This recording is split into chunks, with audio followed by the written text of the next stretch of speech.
তো হ্যালো বন্ধুরা, আমি আজকে নিয়ে এসেছি একটা নতুন টিপস। তো এই টিপসটা তোমরা সবাই করতে পারো।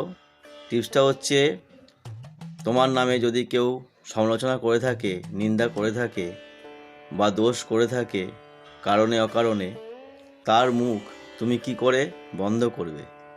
তো একটা সাদা কাগজ নিয়েছিলাম আমি, এবং তাতে কিছু রং দিয়ে দেখো তোমরা ঠোঁটের ছবি এঁকেছি। তো এই ঠোঁটগুলোর মধ্যে কি করতে হবে, এবং এই যে ফেভিকুইক আমি দোকান থেকে কিনে নিয়ে এসেছি, এই ফেভিকুইক কি করতে হবে, এইটা দিয়েই কাজ। তাদের যারা তোমার বা তোমাদের সমালোচনা করে থাকে, নিন্দা দোষ করে থাকে কারণে অকারণে, তাদের ঠোঁট বা তাদের বলা বন্ধ হয়ে যাবে। দেখো তোমরা কি করতে হবে। তো দেখো বন্ধুরা, এই আমার আঁকা ঠোঁটগুলো। হ্যাঁ, তো এই ঠোঁটগুলোর মধ্যে আমি এই ফেভিকুইক এক ফোঁটা করে প্রত্যেকটা ঠোঁটে দিয়ে দিলাম।